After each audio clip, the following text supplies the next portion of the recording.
What's going on, guys? Thank you guys for tuning in to another episode here at Grizzly Talk. I have your co-host at Mike on the mic. Got the wonderful David Alvarez F. here with us, and we got a super special guest here with us, Adrie. Adrie. Adrie, right? Adrie. I know. I always want to say Adrie. Honestly, I get it a lot. People are like, "Is it Audrey? Adrie?" I'm like, "It's Adrie." Adrie, awesome. Yes. No, well, thank you so much for coming. Thanks for having me. Yeah. I know we've been wanting to have you on for some time, and thank you for rescheduling with us too. I know. Yeah. Are you feeling better? I am. I was like praying. I'm like, you said your family was sick too. Yeah. I was like praying, Yes, like, please don't get sick. It was everybody. It was bad. I was like, I had been sick since Christmas, so it was like over a week, and yeah, it was bad. But I'm so glad you were able to make it and dodge all the sickness. I know, seriously. I think as a teacher, I've grown like immune to. Oh, that makes sickness, a lot so of sense. I'm around all the time, so like I'm used to it. Yeah, you want to introduce yourself? Tell us who you are, what you do. My name is Adrie or Adriana. I'm an influencer, sped teacher, and I'm an athlete. So yeah. Awesome. Yeah, I've been seeing a lot of your stuff that you've been posting, things like that. I know we kind of started connecting right around Taco Truck Throwdown. I saw you did some stuff with them. Like, can you give us like how did everything start? Or what's your background? You grew up here in Fresno? Yeah, born and raised Fresno. I like to say I'm not a Fresno. I grew up every part, east side, downtown, like downtown, like I'm gonna say like 2 blocks from the jail. Grew up on the west side, central. Grew up everywhere. So like Fresno, like I feel like I know Fresno pretty good when people tell me like where is. I'm like, oh yeah, I know. Mm-hmm. I know that place, but yeah, grew up here and then just started meeting people. And I feel like Fresno, once you meet person, then you meet another person, you shake hands with another person, and that's how like I got into this whole thing. I think it started when K Rich did the whole Black Lives Matter movement here in Fresno. Back in 2020? Yeah, back in 2020, and helped out with a lot of that. And then so I got to meet like a lot of cool people here in Fresno. Mm-hmm. And then just other people started reaching out like, hey, would you like to be a part of this and this? And I was just like, yeah, like, like I've been around Fresno. So like giving back and being around people who also give back was like an automatic yes. Like, yeah. And then honestly, it kind of took off like 2 years ago, just meeting certain people. And then they just started asking. I was like, yeah, like, let's do it. And so that's how it came like here now. Now it's like messages like, hey, let's work together. Like, again, it's like people want people from Fresno, like who have the heart of Fresno, like who really do love Fresno and want to see it become something. Yeah. And so, yeah. Yeah. Well, I saw you've been like growing, your following and things like that and getting in. And how'd you like get into it? I know you said with K Rich, but was there somebody that, or what made you want to get into the influencing world? So I've always been behind the scenes friend. I'm a big supporter. Like I will push your stuff. Like I will support you all the way. And that's just who I've always been. Like always just been behind the scenes. And everybody's just like, what about you? Like how can we support you? And I'm just like, no, like I'm good. But then I started realizing I'm like, wow, like what do I want to do? Like I have this platform now. Like, I do it to support other people, but like how can I do me? And so my friend Braz, he does like a lot of marketing and stuff, and so he started putting my name like, hey, like I have a friend who's wants to do this and this. And I was just like, he was like, you down? I was like, yeah. And then I started originally it started with modeling. A lot of my friends do clothing brands, so they're just like you would be perfect. And I was just like, yeah, let's do it. And so then that started, and then it just started going from there. Like mostly my content is for like modeling, fashion shows. Can you say what some of the projects you've been a part of? Just Be Dope. I just saw that recently. Yeah. Oh my god, that was fun. It was like at 12:30 at night. Morning. Oh. It was because he was coming from LA, and then he got traffic, and so it was supposed to be like at 9, and then it got pushed to 10, and he was like, "I won't be there till 12:30." I was like, well, better go get a Red Bull and a blunt. It's gonna be a long night. But the content came out crazy. I like the content. I yeah. saw Anthony's Tacos was there too. Yeah, so DJ all of us, Hazy. like, Yeah. like originally, like, it's crazy because people are just like, oh, you're pushing stuff. I'm like, but these are actually like my friends. Like, Anthony's like Anthony, Bianca, you know, Nigel, my guy. Like, we're all in like family. Like, we push each other. Like, you know, like we all were like, you need someone? Yeah, we're down. Like, let's do it. Let's get your line out there. And so that's how like it is though. So it's just like weird people are just like, oh, you collabing with these. I'm just like, oh, like okay, that's Anthony and that's Bianca and that's Nigel. Like they're friends. Yeah. Like it's closer than that. So like when we all get together, it's a vibe, and then we see like the content and we're just like, oh, that's actually pretty dope. But Yeah. originally we're just like, it's just us. Like Yeah. that's how we are. Like, and once we get together, so Because it was a line. It was like, I love myself, or yes, right. I love it. So I've been supporting that since he first dropped it. Like, I don't know. It's what I like to represent on my platform. Like, I'm very about just, you know, like loving yourself and doing what makes you happy. Like, coming from my background, like, you know, it was like I grew up in a rough, you know, household and different households. I was a system kid. So, different families raising me and stuff. So it's just like, to now come from that to be doing something big for Fresno, and it's just like, do you want to do it? Do it. Like, Yeah. you know, like do it. There's nothing that's holding you back but you. So when he came out with that, and I was just like, dude, like, give me all of it. So I think I have like all the sweatshirts, the shorts, the shirts, the everything. So yeah, that one was I love myself. But he dropped a new fabric. It was so warm. Like super, the quality warm. of Like the quality is like, it's called like heavyweight. So he has another one. It's very like lightweight, but like you can still get chilly. But this one was just like, I was like, dude, I don't want to take this off. Like, I wore the pants to the game. Yeah. Like, I wore them to basketball. I wore it everywhere. Like, I know Bianca showed it. She's like, yeah, I should wash this because she's always wearing it, but it's honestly so comfortable. So I was just like, dude, we need to push this because this is crazy. Man, where can you get it? Online, or he does come down, but he's like based out in LA. Okay. So he lives in LA. But online at just bedope.com. He has all his lines on there. He does like flash sales, or he'll do like his anniversary or his birthday. He'll drop a code and stuff. He has shirts, and he has other things. Like he has other. I have his. What is it? It's the Good Energy Club, and it's like weird designs that he comes up with, and he drops them. And he just dropped like the Kobe one.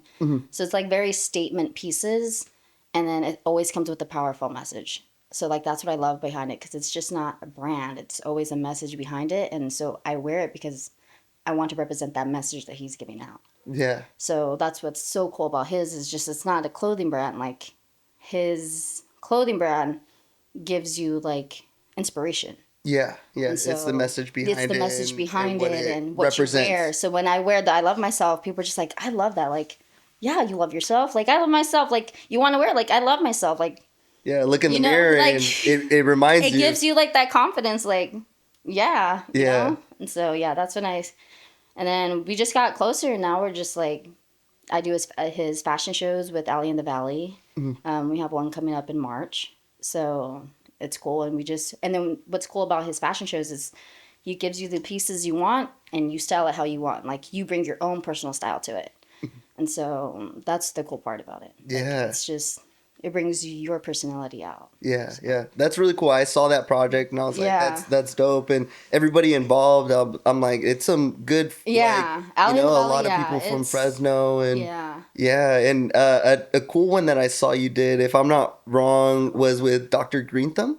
Yes. So How did that come about? That's yeah, I thought that was really cool. maybe in a pothead, not just like. Yeah, so they reached out, and so before I've done other ones. So I was partnered with Embark at one point, and then I was partnered with another dispenser here, but now they're like shut down. So, and then Green Thumb and them reached out and was like, hey, would you like to do content for us, like new things that are coming out and everything? And I was just like, yeah, like, let's do it. So we started doing that. So I go in there once a month and they give me the products that they need to drop and stuff. So we shoot it. It just sucks because like their account just got taken down. So like all of our content just got erased. Oh, really? I thought Meta was like changing their guidelines. I thought I just saw something like it's so that. weird because like some like Embark doesn't get shut down as much as Green Thumbs and Cookies does. Yeah, I was gonna say. I think So- those brands, they're like targeted. Yes, they are much targeted. So it's just like you have to watch what you say. You have to watch what you post. And so it's what we say in the video, but we can't post it like on the actual like caption because then it will ban it automatically. So since I've been working with them, we went through already two IGs. And so it's just like, Wow, that's yeah, wild. it's Having to start over that. It's like having to that. start over, get all your followers back over and everything. And then sometimes you don't know, like you'll post it and just when the next day it's gone. Yeah. So that's just like been the hard part about. How'd you get involved with them? Like, if somebody's wanting to work with a brand like that, like, how can you? I would tell people reach out. Like, don't be afraid to reach out. Like either tomorrow or next week, I'm sitting down with Dab Tacos and we're doing a collab. That's yeah. So like, some people are like afraid to like they don't know if you want to do it. So I just say like reach out, offer like, hey, would you like to do something? Because at the end of the day, like people like me or like people who are from Fresno, like we have followers, and so they kind of trust what you say. And so like me, I'm not gonna just choose anyone, and so when I'm like, hey, go here, like it's bomb, it's good, or like have they good deals and stuff. So Dr. Green Thumb is just like, hey, like we need you guys to help get us out there. Like Fresno listens to you guys.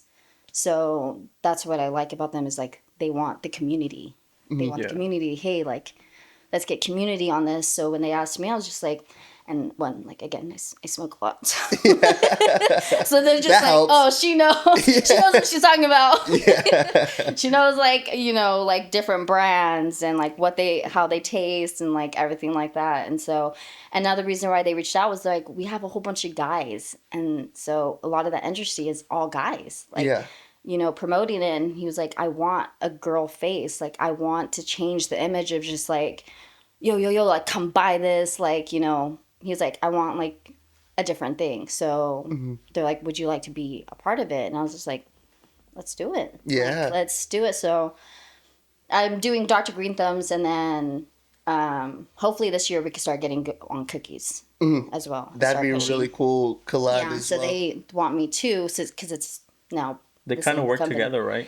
Yeah, so Dr. Green Thumbs bought out Cookies. So now it's one owner. All one. Yeah. Oh, no way. Now it's one owner, so now it's. I don't know if I'm supposed to say that. Yeah. Yeah. So now it's one, so yeah. You're getting the inside scoop, I guess. Yeah, so now it's both, so now I'll be doing content for both. That's so dope. So Yeah. you work And then with Eli? Yes, Eli. He's the one that got me. He's Eli's like, super dude, cool, yeah, too. I love him. Like when we worked together, he was just like, you good? I'm like, yeah, I'm good. You good? Yeah. But he's super cool, and he's like so dedicated to it, and he knows what he's doing, so that's why I trust him. I'm like, you tell me what to do, like, and he was like, all right, like I need you to do this and this. And I'm like, all right, and he's like, and then we'll go over it, and he was like, that's it, like I'm good. So it'll take us like a good hour and a half of recording and just like doing like photo shoots with the stuff. And I like it because sometimes when I go, the owners of the brands are actually there, and so they're just like, oh, like, hey, would you want to like can you shoot product and so we could post it on our website and stuff? And I was like, I'll look at Eli. He was like, yeah, let's do it. So it's really cool. Like, it's a cool opportunity. 'Cause, I mean, I like to smoke, but I like to push like the dispensaries, like, where to get it safely, or like, where to get it, and they also like support our community. So Dr. Green Thumbs gives back like a lot. Yeah. So like it's not just any brand and they're just feeding off the potheads in Fresno. Yeah. Because we have a lot. We have like a big community Yeah. of smokers here. So the fact that like they give back is like one reason why I love to work with them. Yeah. Yeah. It's not all about just the money. Like they do really a lot for the community. Yeah.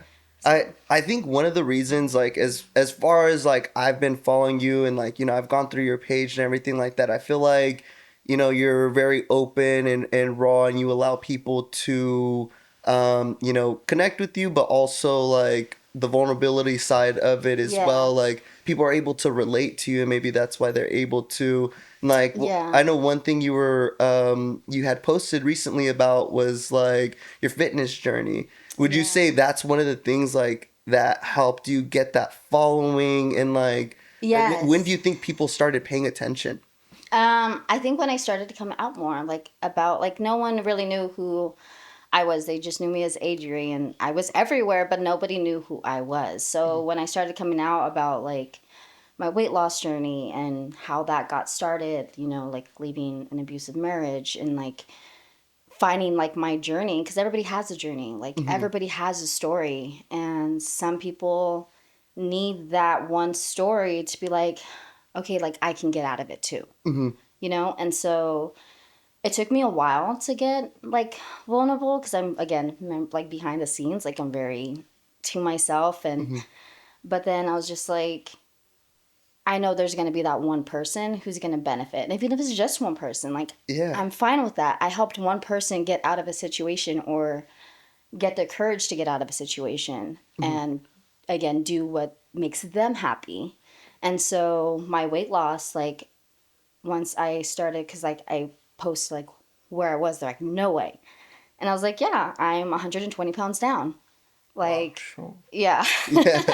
Right. Yeah, so like they're just like no surgery. I'm like no surgery. Just they're like, well, what'd you do? Like, did you have to die? I'm like, obviously had to fix some of my eating habits and stuff. But I was just like, it's more about mindset. Like, Mm-hmm. I don't like feeling like this. I want to do something better with my life. I want to be a better mom. But in order to be a better person, I have to be like a better person inside. Mm-hmm. So once I started changing that, working out did it for me. And Yeah. so getting here now, but posting that like I was there, I was down. I started off walking, like I started off small, like but you can get there. You just have to stick with it. And Mm-hmm. so I started mentoring a lot of people like, hey, like I don't know what to do, I don't know how to get started, but I just can't afford it. Like I can help you. Like show me how it can help you mentally, keep you on track every day, checking in or whatever. But I started to get that, and I think that's what sparked it. Was like, okay, I have a story that's not like I would think I was more of ashamed of it. Mm-hmm. Traditional. Yeah, but Yeah. then I started seeing like I wasn't the only one, Mm-hmm. and so I was like, there's a lot of people who go through like the hardship, but don't have the courage or just like whatever, I deserve all this or like whatever, I go through it, but Mm-hmm. I didn't want to be that another person. I was like, no, I'm not gonna let this define me. Mm-hmm. I'm going to rewrite my story, whether I'm 28, I don't care, Mm-hmm. like. And so now that I did that, and I get like a lot of people who are just like, I can do it too, like thank you, like, Mm-hmm. after, I don't know if you saw, I dropped like my story about Yeah, coming that's out. when I found out, or that's when I saw Yeah. your page when I saw you at what was it, Hummus Republic, right? Yeah. Mm-hmm. Yeah. So, one of my friends, she does the iMommy Mm-hmm. thing for women, and so she reached out and asked like, would I want to talk? And that was the first time I've ever talked Ever about it spoke to? Yeah. in public. Like people know if you're my friend, like you know what I've gone through, and I always get the like mouth like jaw drop, like no way, like there's no way, like you're very like positive, like there's no way like you can go through it. So when she was like can you come out, and I was like I wasn't sure because I was like that's really big, but Yeah. I was like I got the courage and I was like okay fine, let's do it. And Mm-hmm. so that was the first time coming out, but after that I got so many messages of girls that like I knew who I didn't even know they went through that. And was just like,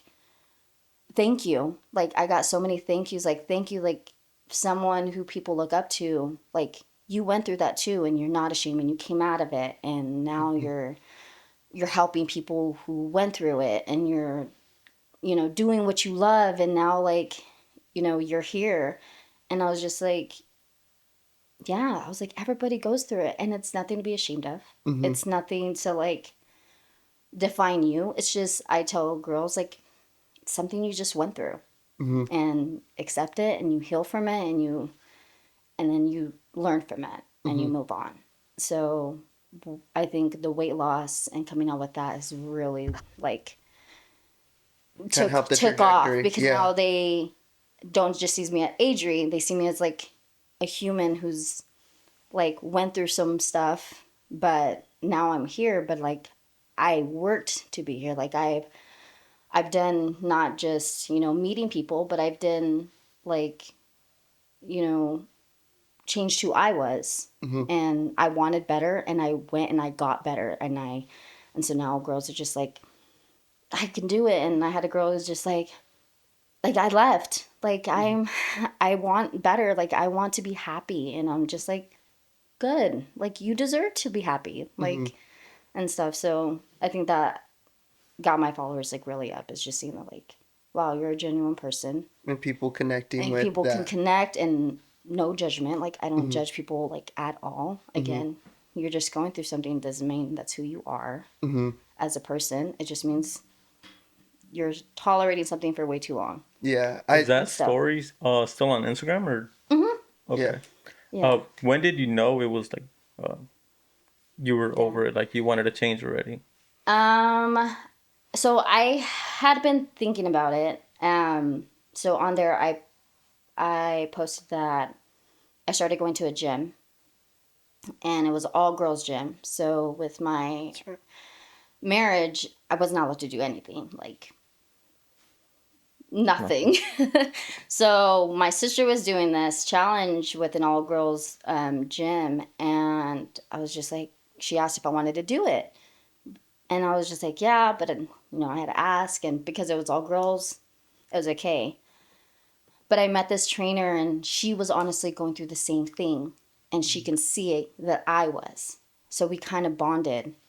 And before, like, I thought I was never getting out of it. Like, I wanted to. Like, I had that urge, like, I don't want this anymore. I want to be happy. Like, so not happy. But then she kind of, like, was just like, you don't deserve that. You don't, like, we kind of just, like, kind of convinced each other, like, okay, let's both just, we don't deserve this. So I think that gave me, like, The confidence. the confidence and what I needed to hear because like of course you hear it from your family like you should leave and blah blah blah this and that but it's different when someone's telling you like you are a good person who does not deserve this like you I see it in you like you deserve to be happy you deserve more than this and I think at that point I didn't see myself having like a future I felt like that's all I was was that situation. But when she made me seem that like I had something that I was destined to be and to do, which is what I'm doing now. Yeah. Which is, you know, again, like we're still friends. Like on there, I dedicated one of the videos to her because I was like, you sparked that in me. And then after that, I started resisting more. I started saying no and I started to like defend myself a little bit more. And so when I started to do that, it started to get worse. And so one day I was just like, nope, a situation happened. And I was like, okay, this is my way out. So, like, police got involved and I left and I just never turned back. Never look back. Nope. Yeah. How tough was that decision? It was tough. It was Yeah. because I have kids, Yeah. you know, and it was even tougher because I left everything, the house, my clothes, like everything. Like, I just grabbed my kids after I called the police, grabbed my daughter from school, and I left. 2 weeks after, as I was going to the courthouse to finalize everything, I got in a car accident. A Like, bad one? yeah. Oh man, like Someone hit me and I went into a pole and I became 35% paralyzed on my left side. oh my god. So I somewhat had to go back because I couldn't take care of my kids. Mm-hmm. Like I had like hardly any movement on my left side. I was out for like a whole year and a half. Mm-hmm. I was disabled. Wow. I couldn't drive, so like I had to stay there. So Mm-hmm. because he had to take me to physical therapy, he had to take Doctor's me everywhere. appointments, yeah. But I remember saying like, I don't care. I'm still done. This has limited me, but this does not mean anything. Like Mm-hmm. I just don't trust leaving my kids here. Mm-hmm. So I took the sacrifice. But once I started walking again, middle of the night, took my kids, left, and just A never. year and a half later, Yeah, and continued. yeah. I Yeah. continued, and once I was clear to go back to work, I went. I lived with my grandma, and then short while later, I got my own house, and so I just knew it's just like you feel done. Like I don't want this anymore. Like it's a decision that's like you know it and it's hard to make, but you know like okay, it's hard to stay, but it's hard to leave. Like which hard are you gonna choose? Mm-hmm. Choose, struggle for a little bit, but you make it out. And good thing I did struggle for a little bit, but like my family was there to help me out Mm-hmm. and everything. And so and then he kind of just after a while when he saw that I was serious, he left. Mm-hmm. So then it was easier to move on It because wasn't the constant the battle. battle of just like mentally torturing me and like everything. He was just like, okay, fuck it, fine, like you're done. And so took off, and I haven't seen him since. Wow. Wow. Yeah. That's a very powerful story. And I heard a little bit of it, of course, when, you dropped Yeah. the parts on it. But I think that's like I've always told people that vulnerability is the way that you connect with people. Yeah. And like, the guys in this room, I feel like a way that we have connected, and like I consider these guys my brothers, and they know everything about me. But you have friends that are for so long that the way you get closer to them or gain the trust is through that vulnerability Yeah. and things like that. And those are the people that you're able to connect with Yeah. the most as well. I think that's very powerful. Yeah, thank you. Yeah, no, Yeah, that's but awesome. it was all for a reason. Like that's the thing too. Like besides making out, like I became more of like spiritual, like Hmm. not just religion wise. Like I believe in God and everything, but just with yourself. Like I tell people that's super important. Like I like do a lot of like manifestation runs. Like I run Okay. and I will run out there until I feel like I'm ready to come back. Like Hmm. talk with yourself, whatever. So when I left and did all that, I started just to get like I didn't know who I was because I got pregnant at 17, got married at 18, Hmm. and I was a wife. Like instantly moved out, lived together, and so he was from a Mexican culture, which is very like Machista type. Okay. yes, Yeah. yeah, like like my job was only wife and mom. Like my identity is gone. Hmm. I am no longer who I am. I'm now need to take care of. That's my job to do. Hmm. And so I didn't know who I was. Like I didn't know what I liked anymore. I didn't know anything. So it took me a while like to like figure out like okay, what do I want to do? Like what did I want to do? Hmm. I wanted to be a teacher. Like I love kids. So finished school even though like I was doing it alone with my kids. Finished and started doing that and now I'm a teacher. And before that, I was an athlete, like straight tomboy in high school. I played every sport, volleyball, softball, soccer. Like I even played tag football because it's just I wanted everything. Yeah. And so I remember missing that because I felt like that's who I was. Like Yeah. I was a natural athlete. I love sports. I love being active. So the fact that I was trapped in a house for like I don't know how long and not doing anything, Hmm. and I was like, I want to be an athlete. I don't care Yeah. if I'm 28. Like, I want to be an athlete. And so I dedicated like working out, and that was like more of my motivation when I was losing weight. It was like, well, I can't be an athlete like this. Like I really need to, get it together. And so that's what I dedicated it to, was becoming the athlete that I wanted. Because I feel like love my daughter. But if I didn't, I probably would like got a scholarship. I probably went to college and played sports and followed that road. So like now that I'm an athlete, it's pretty cool. Like Yeah, yeah. I 32 think and an that's awesome. athlete. And I think you've been able to inspire a lot of people, and that's what people Yeah. look up to because, I mean, they see Adrie today, but once they hear your story, it's like a lot of people are still on that journey, and a lot of people don't think it's possible. You It's probably yeah. didn't think it was No. There possible was at one point. I don't know how many times they failed. Like I Yeah. don't know how many when especially weight loss. Oh my god, I feel like it's the biggest like journey of all. Like it is hard. It is extremely hard to get up and to go work out. It's extremely hard to choose like you're supposed to eat that but you don't want to eat that, or like it's really mentally Yeah. it's a really mentally like fuck like I don't want to do this, but I'm just like you got to. So like it took a while for me to get like it's been 6 years since I left. It's been 6 years to drop 120 pounds. It's not going to happen overnight. Overnight, yeah. It's not like that. Like, honestly, the last part, I'm going to say this last 65 pounds that I lost was becoming a hybrid athlete with my trainer. I was working out and doing everything, but I was steady. And I'm like, I don't know what's happening here. Like, I am putting in the work. I'm eating what I'm supposed to. But I changed it and I went into becoming a hybrid athlete and completely dropped Yeah. like 65 pounds. Wow. And because that was something I was working to, in order to be that athlete, it's super hard and you have to be fit. Yeah. Not just like skinny fit and like muscles, like you have to mentally be fit. You have to, being a hybrid athlete, you have to be strong and fast.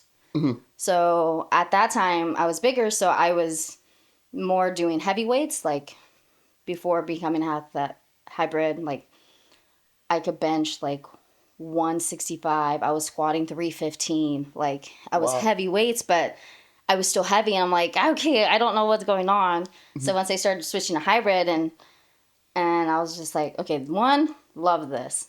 I fell in love with it. Yeah. And so once I was like, okay, I can't be doing all this stuff anymore, switched it up and started becoming that, and that dropped like all of my weight. So that alone, like weight loss, if you're there, you've challenged discipline. And that's like the key part of it is discipline. Like there's nobody that's going to do it for you. Exactly. There's nobody that's going to pick up the weight or cook you certain food. Like you have to be disciplined in it. And if you don't work for it, then you're not going to get it at the end of the day. So it honestly taught me discipline. And when you learn discipline, you learn like yourself. I feel like you learn, you're more in tune with yourself and everything. So Yeah, but another thing you just mentioned, mental health is well. I know and kind of going off of what you were just talking about. Like one of my best friends, he's a professional athlete, and I know one thing that he told me was he said you have to get comfortable with being uncomfortable. yes. And that was one of the biggest things that's always stuck with me whenever anything's hard. It's like you're so uncomfortable until you're just comfortable being uncomfortable. Yeah. But you need a strong mental state to be there. Like, what could you say about mental health or your journey with that? I am huge on mental health. Like, and I feel like it's important because, again, your body does what your mind does, what your mind says. Your mind controls everything. So when you give up, your body gives up. Your body doesn't give up because it's tired. Your brain is saying that it's tired. So mental, like, learning how to control, like, your mental state is, I feel like, really important. And again, coming from a place where like my mental health was shit. Like, I'm not gonna front with you. Like, going through what I did, that there was times where I'm just like, I don't want to do this anymore. Like, not just do that, just life. Like, I was over it. Like, I felt like there was no hope. There was no way of me getting out of there. I'm like, do I want to do this for the rest of my life? And I'm like, either he's going to take me out or I'm going, like, I didn't want to do it anymore. And so coming from like that low in life, like that mental state of just like where you're questioning whether like what you're doing is worth it. Like I had to learn like, okay, I was in that spot, like how can I get better? And then again, that's just a lot of you sitting with you. Like again, it's you, and that's you're the only person that's going to get you out of any situation that you're in. Mm-hmm. So learning like about mental health and how to control, you know, I feel like mental health is like you have to learn how to know when what you can't control. Mm-hmm. Like life, you can't control what people do and people say, but you can control how you control it and how you take it in and how you feed it and how you look at it. And you, if you like go through a situation and okay, you want to play the victim and continue playing the victim, then that's like your mental, like that's what you're choosing to do. So I feel like with mental health, like it's a lot of sitting with yourself and getting to know yourself, and then that comes along with loving yourself, like knowing that you're worthy of what you want. Because I feel like once you get there, like you knowing what you want, then the rest follows it. Yeah. So believing in yourself, like I feel like nowadays a lot of people turn to people like, I need help. I'm like, I can help you, help yourself, but you're the only person who's going to, like when I have people who come to me about like their situations or weight loss and everything, I'm like, I can help you to an extent. I can give you what I went through, like how I got out of it. But at the end of the day, like if you can't sit with yourself and get your mental state and love yourself, like love yourself knows like I want that. Like I'm worthy of that. Like I deserve that. Mm-hmm. Just like he deserves that and that person deserves that and that person, I deserve it too. So why can't I have it?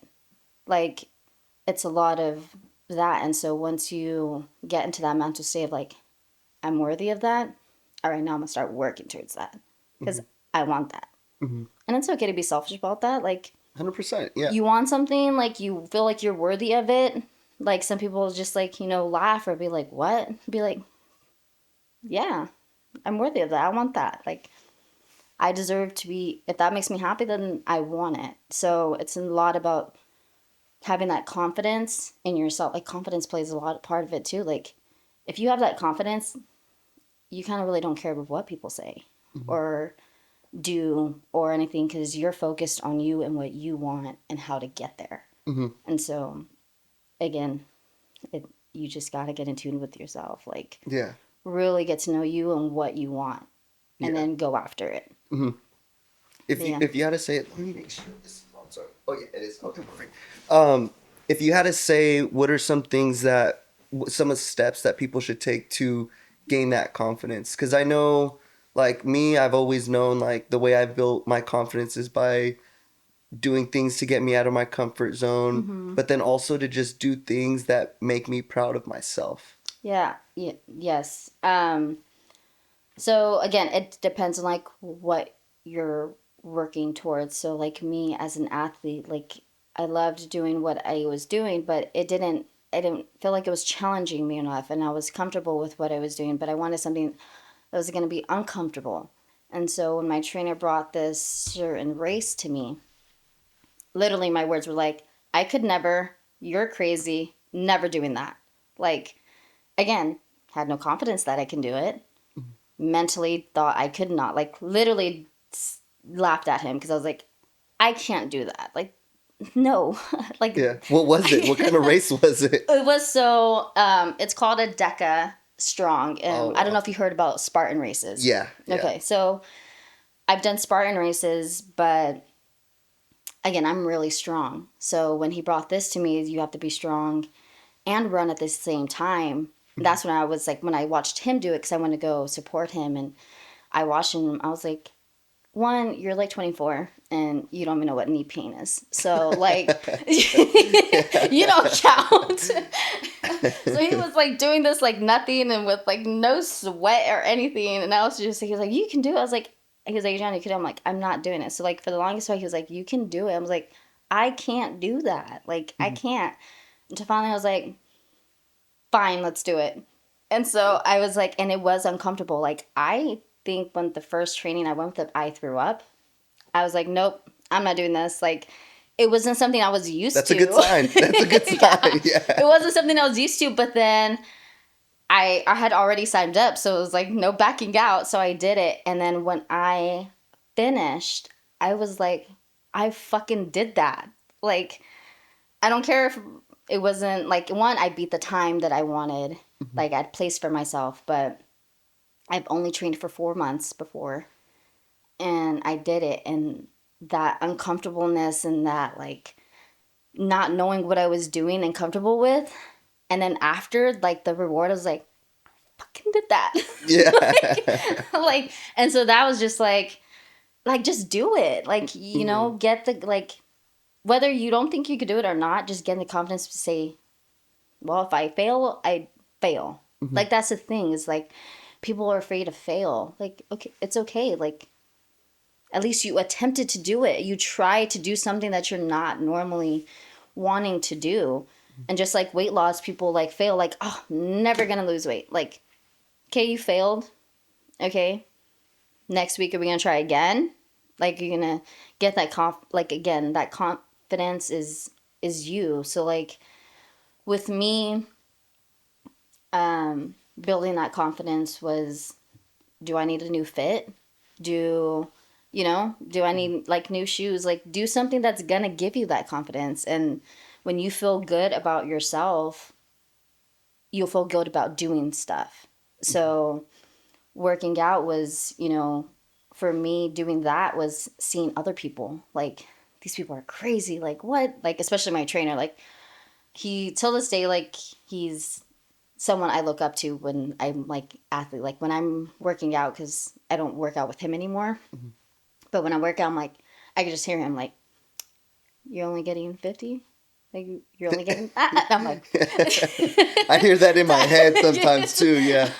So like, you have to like push yourself, but then when you push yourself, you're like, okay, I did that. And then you just want to go further and further until you realize like, okay, the only person that's holding you back is you, because you're not comfortable with what you're doing and you're afraid that you're going to hurt yourself or fail. Or, but again, like, I feel like when people get comfortable with failing, they'll gain confidence, because that's what builds, is failing, doing it, completing it, or succeeding at it, and then just keep growing. Like, that's what I tell people, just keep growing. As you keep growing, I feel like you build another brick of confidence.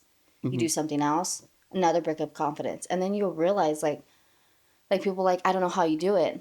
You do so much stuff. Like, how? I'm like, because I want to grow. I want to do brick. If I can do it and I get the opportunity, let's do it. If I fail at it or suck, like, I don't know how many videos I did where I'm like, oh no, this social media thing is so not for me. You did that with that too, huh?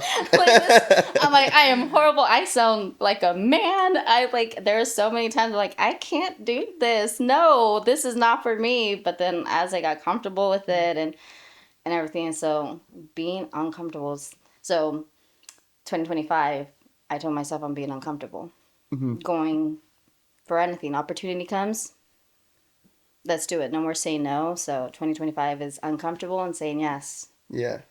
Like, Yeah. you just got to go for it. Like, you never know. Yeah. It's uncertain. So. Yeah. You have a pretty powerful and positive message, but do you ever deal with haters? I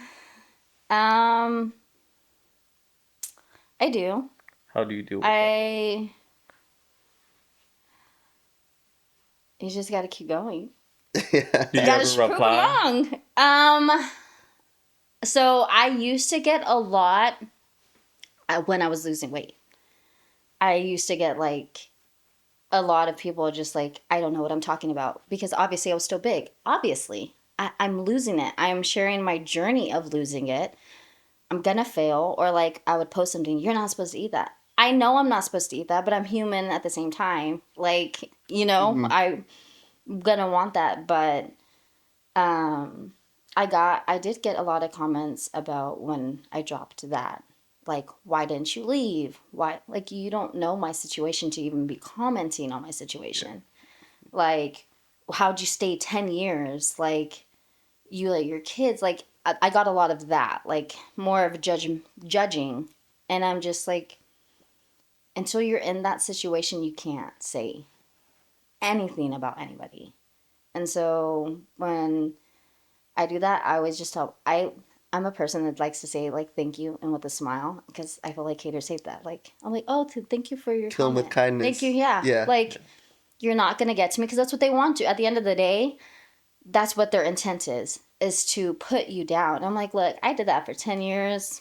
I left it. So your small comment is nothing to me at this point. Like, you can judge me all you want, but until you know my situation, you can't, like, say anything. So I also got, like, a lot of comments of, I'm doing all this and everything.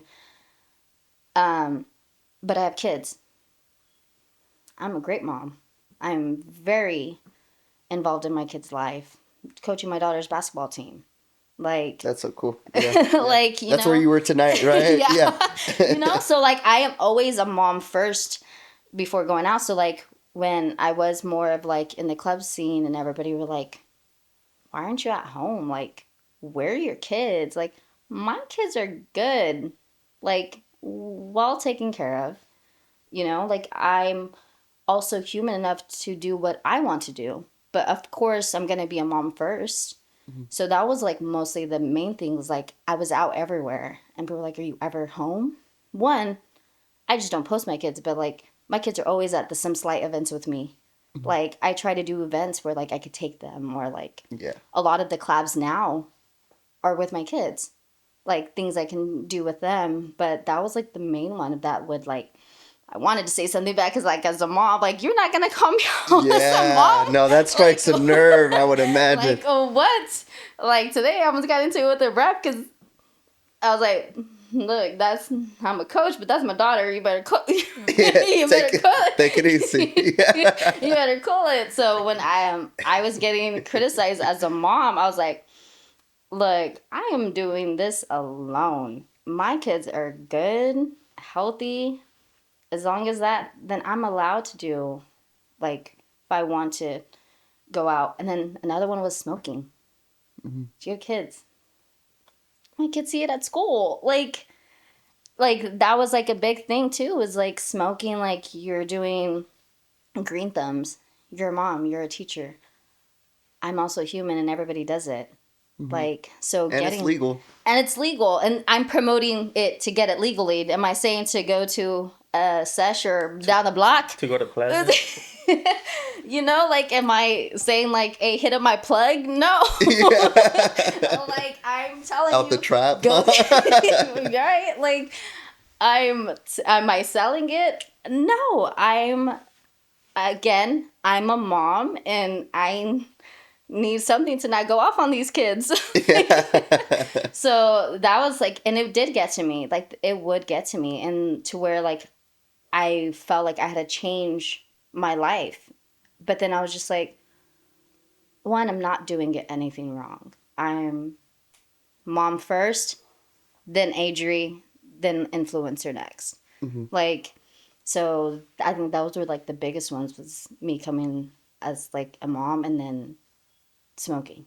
But I'm like, just because I post it, like, everybody does it. And then again, like, another one was my tattoos. What? People are tripping on tattoos. Yes, That's crazy. people. Well, one, I would get it because they're like, well, aren't you a teacher? I'm like, please explain that one to me. What does me having to be a teacher have anything to do? Like, my tattoos have anything to do with how I'm a teach. There's nothing. Like, all mine are appropriate. Like, so, like, just again, I feel like me going against the old traditions.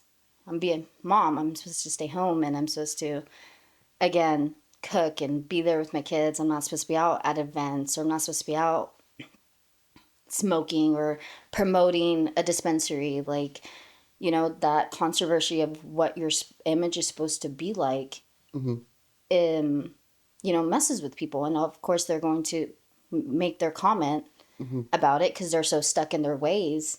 And I'm just like, well, it's 2025 now. Yeah. Like, Yeah. About to say you know, 2024. I know. It's 2025. Like, it's much more common now. But yeah, it took me a lot to not comment back. Yeah. So Like you've never replied back? I okay. I have done with some, and then blocked. Like, I just don't want you. Like, then one, why are you watching me? Like, yeah. why are you following They me? So run those let me numbers help up, you though. out. Let me Yeah. help you out, and I'm gonna just block you. Like, because I don't need that negativity on my feed. That's not what my thing is about. But I think I commented to one guy. I think that's what did it for me. I commented to one guy who was like, and I was at a club or something. And again, I have all my DJs, all my friends are DJs. So like, people were like, "Oh, you're always out." I'm like, I'm behind the DJ booth, chilling, nowhere down there, like vibing to music. And so all people see is what they see on social media, and then they judge you for that. So when he came, I was like, nobody's gonna want someone who's out, like a whole message. And I was just like, I think that's the first time I ever went off. But then I was like, the fact that I let him Get to you. get to me and me question what I do, I was just like, oh no, no, no, no, no, we're not gonna do this, like, and stuff. So I did comment back and was just like, told him he had no life and everything, but because he had so much time to write a whole essay Yeah. on my concerned life. on your life. It's like focus on focus Yeah, on but, you. Yeah. sir, focus on you because you've been watching me too long to know everything. Yeah. Like, and it was like he was holding it in because it was just like everything, and supposedly nobody want me because I go out and I'm a bad mom because I'm not home with my kids. I should be a typical mom and just post my kids and Yeah. and that's it. Like, I was just like, one, you don't know me, like, and all of that. And so calling me like ghetto and like everything. I was like, I don't even know who you are. And I went and he had like 5 pictures and I was like, sir, go get a life. Yeah. Go do something. So then after that, I was blocked and I was like, okay, I allowed myself that one, but I can't be doing things because then it's just like, It's just not worth he your got time. what he wanted. I responded back negative, just Mm-hmm. like he was being negative, and it was just Don't let it. that. Yeah. Protect your peace. Yeah. So when I get into like that, I would just like always heart it, Mm-hmm. or I just don't respond back to it. I'll delete it, and That's funny. Just yeah. I just heart Like, like I acknowledge you. yeah. I thank you Cool for story, your bro. comment. Yeah. But I'm still gonna do me. Yeah. So that's, but good for you. Yeah. You got it off your You chest. talked a little bit earlier about it. You said it kind of just went towards influence. The influence, you just kind of went towards the influencer world. But did you actually want to go into it, or how was the Um, Fell whole into it. transition? I honestly never saw myself doing that. Like, as I was going through life, like, doing what I do, like, I was around it a lot, but I never saw myself doing it, like, totally honest. Um, but then as I got into it, I saw myself like that was part of what I was meant to do. And not only just because like I like to, like, people call it influencer, but like it's really like what my journey is. And it's not just to get like the followers and to get, you know, these collabs and everything. Like, I want to have a platform like people can just grow off and like and learn from and like come and feel like my page or like what I share and everything is just something that they can gain from. So on my profile, like I have a quote from Nipsey, and honestly, like I feel like that's where my like core like thing is for influencer is like to inspire, like um and like Nipsey for me, Nipsey Hussle is like a big what I live by. Like he wanted everybody to win. He wanted, you know, he was always like talking game, not just for himself, but for everybody. And I always wanted that, obviously, again, pushing everybody else. I wanted everybody to win. And it, to me, that was winning, seeing my friends happy and seeing everything. And so when that landed in my lap, of course, in the beginning, I was just like, no, that's not me. Like, I'm good. I'll push you. Like, you know, but I didn't feel like it was me. But then people started saying, like, it is. Like, you have something to say. Like, you have that natural, you know, character that people can genuinely feel and know that you're genuine about it because you are a genuine person. And so I started again not wanting it, but then as people like planted that and I sat with it and I was like, you know what, like I can do this and but I'm going to go into this knowing it's not to benefit just me. I want to help. And at that point when I feel like it's not no longer helping anyone, then I would stop.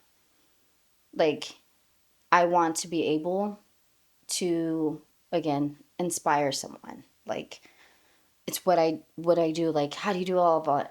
I do it. Like you can do it too. Like again, want everybody to win. So I didn't think I could do it in the beginning. Like I didn't see myself doing it. But as it landed in my lap and I had something to say, then I took it. I was like, okay, I think this is meant for me. Like, and so, but I took it in as what am I, now that I have this, what am I trying to say? Or what am I trying to do with it now? And now I want to use it to, again, help people. Like, do more speaking like for women and working in the community and getting these businesses out and things like that. Like I'll be working like more with the Troy Center linked with my daughter's school. So like they offered me to work within the community and I was just like yes, like this is so it all started to align and I think that's what made me do what I'm doing because like it started to align little by little. It started to just fall in place. And it's like, okay, this is where I'm supposed to be. Mm-hmm. Didn't see myself, but again, do you ever like No. you never see yourself doing things? And again, it's about being uncomfortable and then once I started to gain confidence in what I was like, it's setting like things coming into place. I was like, okay, like I've accepted it. All right, like let's do this. Like I'm ready. I'm ready to help. And that's always been me. Like I'm always been a person that's wanting to help. But so doing this influencer, I just didn't want to make videos for fun, you know? Mm-hmm. Like I wanted to do it to help other people. Like I wanted to do it to whether it's like, you know, simple things like I do food and stuff or like I just did the Amtrak and everything, but I want to show people like they can do it too. Like you can live this life Mm-hmm. if you just, you know, dedicate yourself to it.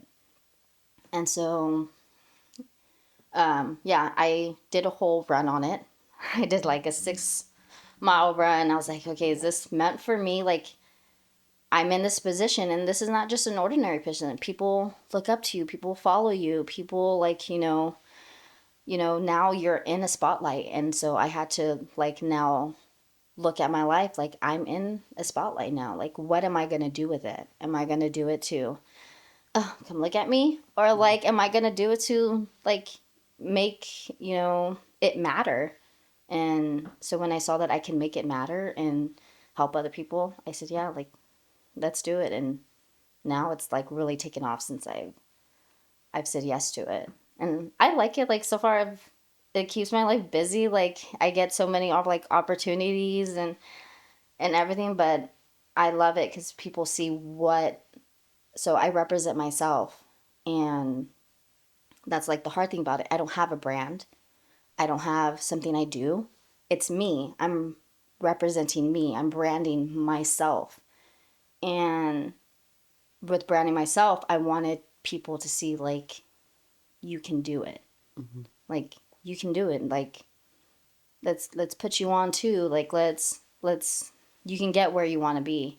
And so when I saw that the influencer can get me that and I started to follow that, I was like, hands down, yes, let's go. Like again, Nipsey Hussle in my head. I was like, all right, let's like Let's do just it. show it's possible. And I think yeah, that's what you're it's showing people yeah. is, even though whatever you may come from or whatever your struggle is, I mean, if you put your head down and you work for something, there's another Yeah. side to everything. Yeah, there is, and I remember saying that inside of the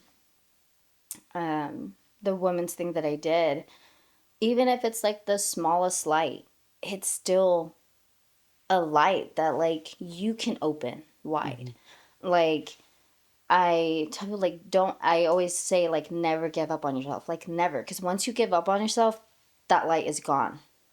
You know, always have that small like okay, I'm not there now, but I know I can get there. And it's honestly like it's crazy because that is the hardest part Is is believing. is believing in yourself or believing that it is possible.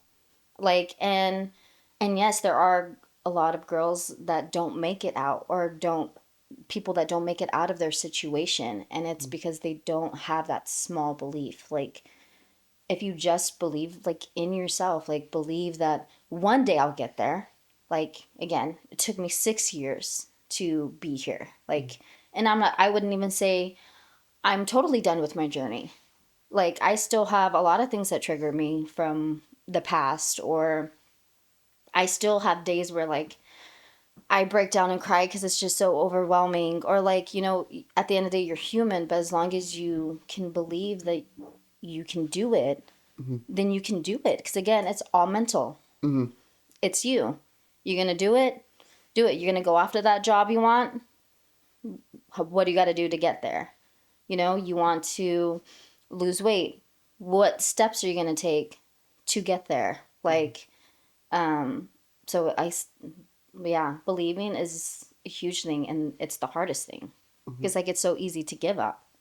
It's like the easiest thing to give up and to be like, no, I'm okay. Like, I'm okay with how my life is, or it is what it is type of situation. No, no, it's not. It's Yeah. how you make it to be. Yeah. So, yeah, now I would say 2024 really like I was able to breathe. That like I made it. Like Yeah. I'm good. I'm not there yet, but like I made it to But the path opened up. the path open up, and I'm just like now everything makes sense. So it's not going to make sense at first. It's not going to. If it is, everybody would be where they want to be. And the hard part and what I feel like is the best part is the journey getting there. Because you build yourself, you learn things. You learn things about yourself, learn things about life, people, like, and as you go on through your journey or life, like, you develop who you are. And I feel like since the day I left to now, I, it's a girl I dreamed of. It's a girl, like, I would pray in my, like, I remember I said it over there and I started crying because, like, I prayed for where I wanted to be. Like back then I was like, I don't want this, Lord. Like I just want to be happy. I just want my kids to be happy. Like I just want to do the things I love. Like that's all I want. Like why can't I have that? Like why am I having to go through this? But it was for a reason. And I feel like now going through that, it was for a reason. It was for to be where I am at now. And That struggle made you who you are now. yes, Yeah. it I- and it does. Like it builds you. And again, people get confused with who you are now and having it define you. Mm-hmm. But what I went through didn't define me. It just helped build me to where I am now. Yeah. And to build now that strength. my time here is up, but I did want to ask real quick. So in high school, I was part of a group, or I joined a club, and what they did was they helped uh, women in situations kind of like yours. They give them homes and a place to go to. Have you ever thought about work? I'm sure I'm gonna say it wrong, but have you ever spoke with Marjorie Mason Center. Yeah. Yes. So hopefully in 2025 I can start helping. We have been working with things like that and going and more of being like a counselor, someone they can talk to who they just left and now they're there. Like, right now all hope is gone. They're so lost. They've left somewhere where they knew it wasn't right, but it was so comfortable. And leaving, you can easily like go back because it's like, no, no, no, I can't do this. I tried, but no, I can't do this. So now they want more of people who've gone through it to go and talk and say like, hey, I made it out too. Like, we're gonna get you there. Like, it's okay. And so that's what I hope to do in 2025. What I like about them is they get to the high schoolers too Yeah. before they go through it, so they can know Yeah. not to live that situation. Yeah. So hopefully that's what I can do. So at the end of 2024, I got the opportunity to work with like the Troy Center and City Center, and we gave out food for Thanksgiving and helped with toys for Christmas. And it's so crazy. And I tell them this, I was that little kid in line. Like my mom, like again, grew up like in motels and everything, like didn't have really Christmases. Like we would be in those lines, those families were in line, were trying to get one gift or food. And so now to give back, I'm just like, yes, because you guys saved us.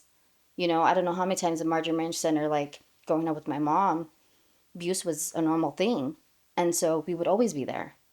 And they helped. So when they reached out after doing the whole thing, like, how would you like to help, like, speak to women and stuff, and now working with kids and stuff too, like the community, again, this is where all, like, I was meant to be. Like, I went through those things. So I hope, like, again, with the school thing, it's kids, like, getting to kids young, like, teaching them, that they can make it out. Like, they can go and do what they want to do, and they have that support. The thing is, like, people, it's hard because people don't have that support. And to just have that one person to believe them, saying that they can, but like genuinely, because people tell you all the time, right? Mm-hmm. You got it, you're gonna do it. Yeah. But so that one person looks you in the eye and saying like, you can, like, and it's just that one person. So hopefully 2025, yes, I could do that. Like, I'm hoping. Sorry, Lise, one more Wow. question. You think because you saw it in your mom, she went. I don't know if it was similar or not, but because she went through that situation, you think you felt like it was okay to stay. I did. So on the video, I did talk about how it was natural because I saw it all growing up, like right in front of me. And it was so natural where I was just like, okay, well, this was what happened to us. This is what happens and stuff. But again, part of me believe was like, this is not normal though. So again, like growing mostly up with that. But because I grew up with that, we got taken away a lot. And we would go to different families and seeing, no, actually what a normal family is. And like, them taking care of you and actually loving you, and you see like a marriage where it's actually loving and there's no hitting, it's respect, I always knew that that was wrong. But again, growing up from a broken family, no dad, and hardly a mom, I wanted that family. And I didn't want to do that to my kids. And I was just like, well, this is normal. Like, like I started to believe it was normal, but then I was like, some part of me was like, it's not normal. Like, are you going to just be another one to where then having a daughter, I was like, I don't want her to go through that. So then you start thinking about like, oh my gosh, then she's going to think that's normal. And so seeing my mom, but then I was just like, no, it stops here. And it stopped there. Like, I did take it for a while, but now it's like, no, like, this is not going to be a generational thing. Like, I learned from it. Like, that's not a normal love. That's not what love is supposed to be like. Like, it's not. It's supposed to be healthy and it's supposed to be loving, actual love. And that wasn't love, like, at all. So seeing that made me, but then it also made me want to get out because I did not want to live my mom's life. I didn't want to. That was not going to be my story. And sometimes it takes years. Like, it took me 10. Like, I did stayed in there for 10 years of going through that until finally I was just like, no, like, this is done. Like, this is done. I'm not doing it. But then I knew I had my family there. So as long as they know it was like, you're there, hey, look, it's not what you deserve. I'm gonna tell you that. But I'm here. And I love every decision that that you make, and I'm here to support you, but I'm telling you, it's not what you deserve. But that's all I'm gonna say. And sometimes it's better for the kids too, because like for me, Yeah. my parents divorced at kind of like the worst time that they could in my freshman year, and so for me it was like it was a Wow. lot, yeah. So it was a lot better for them to divorce at the time because I stopped seeing Yeah. all the problems at home.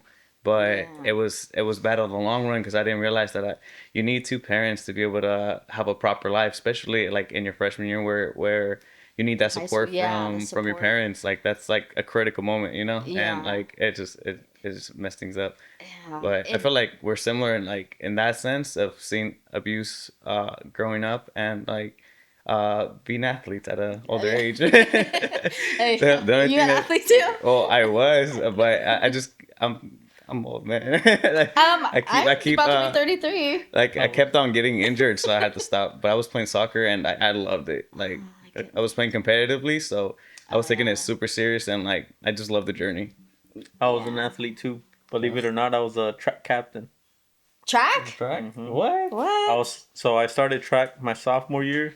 My junior year I was captain, and then my senior year I was supposed to be captain again, but I ended up stopping. Like that's my drug use started happening. So, but not What doing that no more. would you do? Like a short distance, long? Oh no, shot put disc. Then I would do the yeah. Really, I could never do. Okay, the disc is actually like it takes a lot to do that. No. I'm just naturally gifted. I don't know. It just came to me. No, yeah. I Oh, tell everybody track and field, and they assume running, but I was field. So I'm coaching that next. Oh yeah, Yeah, for for my daughter's school. this We middle have that school. right after basketball season. Nice.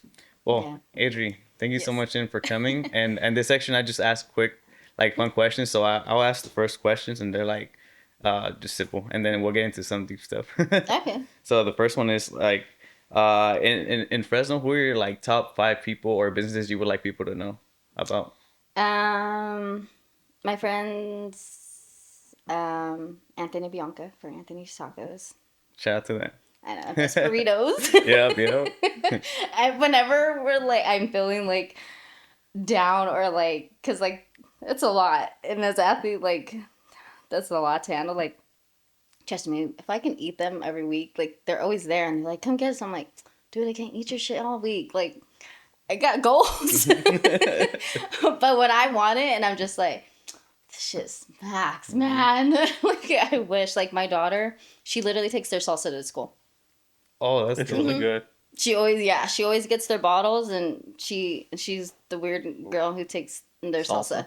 Like, she puts it on everything out there. So, yeah, Anthony's gone, like, I've known him since where he was out in front of his, His house. house. Since the beginning. Like, I mean, like, Fresno heat, 113 heat, and just lines across. Like, mind you, people are there waiting, like one's in the line while the family's like in the car and the cool, and Yeah, you're just like but sweating. he deserves it though. He worked out. He Yes, worked really he's hard, really. and like they're out where they're at because they put in the work, Yeah. Then and they got great food. I know, seriously, and Those it's like lines are really, crazy. We always make it into a thing when we go out there. really, yeah. it's It's so always- hard because like we're neighbors, so they're just like, hey, like we got extra. I'm like, bro, no, sorry, I can't have that. Is that how you Like, guys stop. is that how you guys met or No, so we actually, I met Bianca, then Anthony. oh okay. So I met Bianca through Anthony.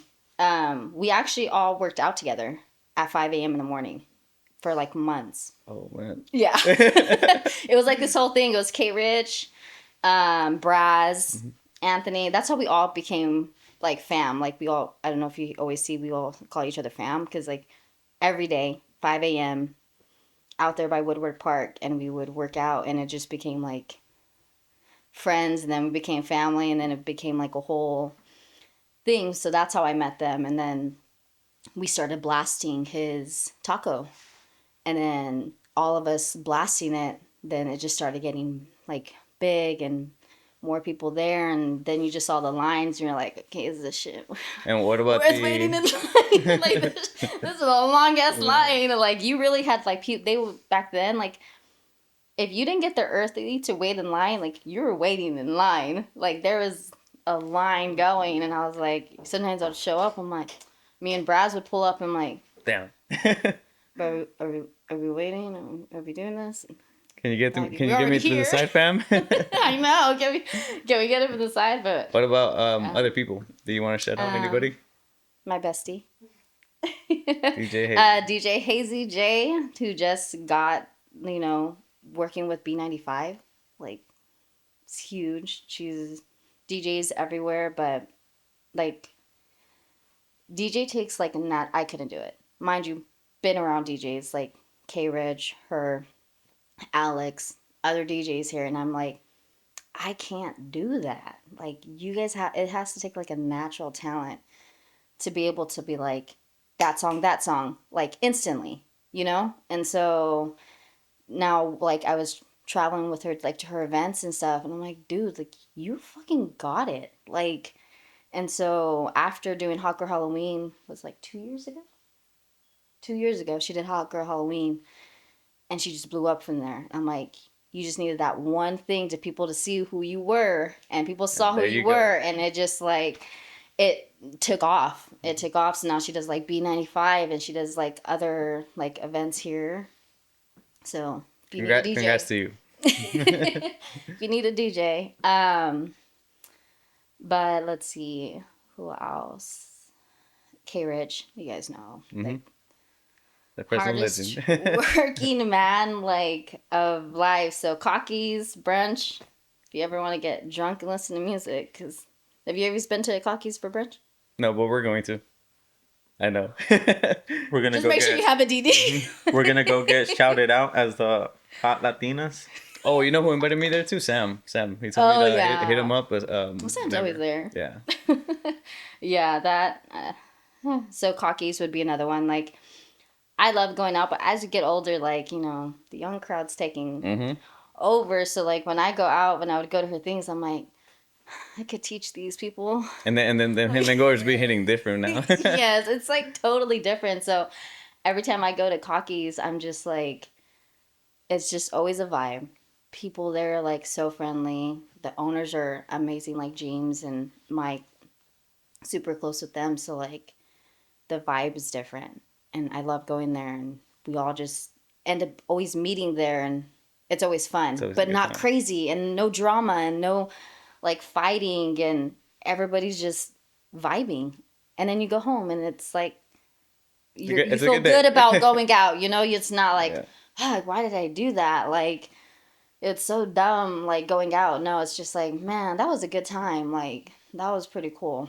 So, Cocky's, brunch with K Rich.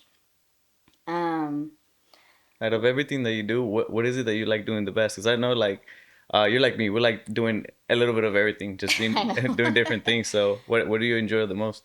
Out of everything I do, oh wow. Um, Is it modeling? Is it just being on social media? Is it helping people?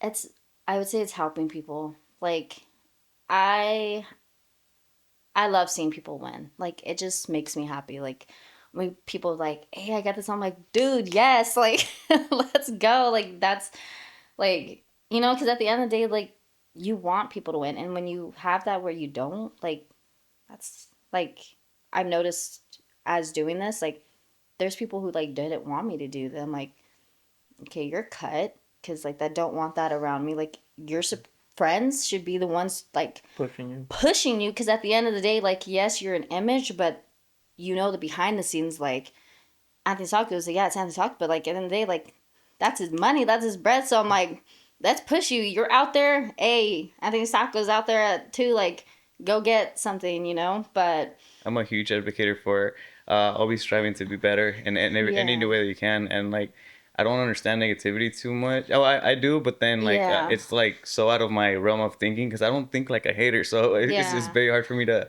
like when you guys were talking about earlier about the comments and stuff like that. Like, it's always those weird accounts that do those sort of comments. They yeah, You know. usually never have a face to them. yeah. No, And yeah. then That person again only had 5, I'm and like like a advocate for like I see a utopia. I feel like we could all, like you said earlier, help each other become bigger, and it yeah, should be like that. But I don't know what it is. yeah. I don't know what it is either, and I feel like Fresno used to be like that. Like, so I feel like when COVID happened and the Lives Matter, and where it took everybody to come together, like it finally brought out like all of us who wanted everybody to win or like the community to come together. Because like I feel like with me, I love the community. Like just everybody works together because that's how it should be. Like not just with Fresno, it should be everywhere. Like the whole fire thing, seeing everybody just come from different ways. Like it's how it should be. Like it shouldn't be like everybody's out for their own because you're never gonna get too far. Like when people were just like, so I do sparring races where you're running and you're doing the race, but I'm fucking short as hell. So like I can't climb an 8-foot wall. Like what the fuck? Like I cannot do that. So like my guy comes like, hey, I got you. Like you got it. Like and pushes, gives me a boost to go up. Like that's how it should naturally be. Like In the it, short time that we've been doing this, I feel like we definitely see it. Like, yeah. it should be a community thing. It should be all of us trying to push everything Everybody, forward yeah. together. Let's make 'Cause- everything bigger. yes. And this conversation leads perfectly into my two other questions, which is if someone didn't know Fresno, or describe Fresno to someone who doesn't know anything about it. Okay, have you heard that saying, like, what is it? In the street war, we all fam? I would say in Fresno, we all fam. Yeah. That's definitely Fresno. In Fresno, we all fam. Like, and obviously you got, like, the crazy, like, Fresno's, it can be crazy, but, like, the Look at me. majority of I got gray hair. it can be crazy, but, like, the heart of Fresno is so big. Like, there's so much potential. And like I said earlier, when I have friends from LA who, like, again, doing big things, working with big people from Fresno, but moved out because Fresno was nothing.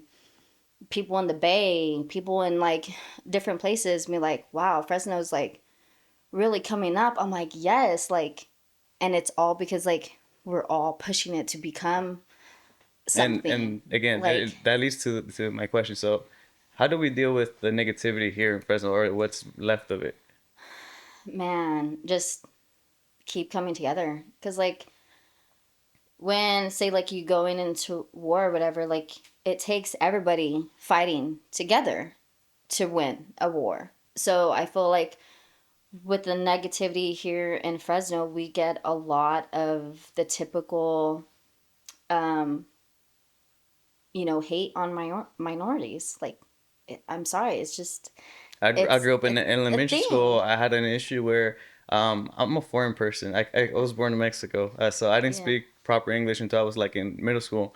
So I got discriminated a lot against throughout all my elementary school years. Like I was always put apart, and like growing up like that was not good. I feel like now it's way more acceptable, but Yeah. like I definitely feel that sense of Yeah, it's Honestly, growing up, well, where it I was grew like up at frowned was upon, you know. yeah, it's like Fresno. I feel like Fresno used to be super, super like racist. Like yeah. racist. Like Well, there will you guys be stay down there. Like yeah. you know, like again, upper like past. I would say Shaw was like, okay, you guys can't move over here, or they were restoring everything. The fact that I love that they're restoring downtown finally, because that's like the core of Fresno. And the fact that they're putting money to downtown where like the heart of the people are is gonna bring so much stuff out. Yeah. Like so much of the love of Fresno. They're pushing a lot for Chinatown right now too. Yes, yeah, I can't wait for that one. Yeah, we were trying to start a restaurant and have it in Chinatown for when in the future it was popping. Like we were like the Yeah. heart of it, but The fact it that didn't like happen Oh, yet. you and Mikey, huh? Yeah, it hasn't. the It fact hasn't. that like downtown, because okay, growing up a kid in Fresno, when Mariposa Mall, like the downtown mall was a thing and everybody hung out there, and then seeing after the years just like become nothing and empty and no buildings and stuff, and now seeing, you know, my friend with Grumpy Burger and Take Three opening a place down there, and other people like Daps Tacos, like everybody like coming downtown, like yes, let's build downtown, like where is the heart of Fresno is. And I feel like us doing that is now bringing more people together to build Fresno in a positive way. Because I feel like Fresno is like, oh, you're from Fresno? Like, it's always so negative. Like, and I get it. I get it. Like, when people come to move to Fresno, I was like, why'd you choose Fresno? Like, why but Fresno? I've been around a lot of Fresno areas, like residential areas for like work and stuff, and you'll be surprised of how much money there is out here, and like how many like potential. great neighborhoods are out here. Like there's like dozens and dozens and dozens. Of Yeah. them. I used to trick or treat in this neighborhood, Yeah. and now I have a podcast here. Hey. I used to give the big chocolate bars, the dollar bars, and my dad used to take us here, so we'd grab a bunch. I know when you're from the ghetto, it's like you come up north I to, know. to get the good candy. You really do. I think Mikey used to. I think Mikey used to leave those bars out here. If you're ever gonna see a full size bar, it's up here. I know. Or you know what? We always went to by Sunnyside, those rich houses over there. Good candy. Like we would always, because when I lived with my grandma, we were in the east side. We lived more by like the Tacos TJ, so you know, like down, yeah, See, down that one, there. the cedar. No, the one on what is it now? Well, Kings Canyon. Oh, okay. Ventura? Cesar Chavez. Yeah, the Yeah, new not Cesar Cesar Chavez. Chavez. I mean, I love Cesar Chavez, but it'll always be Kings Canyon, Kings like Canyon. Ventura. But growing down there, where like you couldn't walk outside, you couldn't trick or treat. They would just someone come and. I remember one year someone who literally came and grabbed our bag as we were walking, Oh my. took off with their candy. So I was just like, wow. They really? couldn't come up north. They didn't have a Like, ride. bro, they just came and grabbed the can like it was these kids and left. So like trick or treating was like whack, and you always got Mexican candies all the dang time. And so we would always go up there by Sunnyside because they had like the good candy up there. So not to turn the whole conversation around, what advice would you have to women who feel like they're trapped in like in a relationship that's abusive or in any sort of that condition? You deserve better, because that's all you could do. You can't. I can tell you to leave, just like anybody can tell you to leave, but believing that you deserve to be happy. When do Like- they draw that line of, okay, this is not acceptable anymore? It usually honestly takes something happening, like to make you wake up. Like that's the thing, is like you're so trapped or you're so comfortable in what you're going through. It always takes that one thing that makes you snap. So in my case, like it became a death threat, and I low key believed him. Like, and so it literally clicked to me that if I don't leave, I will leave in a casket. Either one. There's no way out. It's either I get myself out or he gets me out. Which one am I going to choose? And so it's always going to take that one moment for them to click, to be like, no, no. And it's so sad because a lot of them don't make it out. And it takes that clicking for them. It takes too long, and Sometimes it's too late, huh? it's too late. And I didn't want it to be too late. So like I tell them, don't let it be too late. Like if you know, because again, you know it's not right for someone to hit you or put you down, or like that's not love. And you know, because inside you don't feel warm and fuzzy and like, oh, you feel pain. And you, like when people say your heart hurts, like it really does. Like you ache. And because again, it's a vessel, it's pumping. And so whatever you're feeling, your body feels, and your heart is literally like hurting and it's breaking because you're so sad. It also And kills your soul because it's like yeah, it's n- being putting yourself in a situation where you're being part of a real abusive relationship. It sort of kills you inside. yeah, Uh, I mean, I've seen many examples throughout all my life yeah, it's almost like you come out of shell, and then you have to yeah. rebuild from there.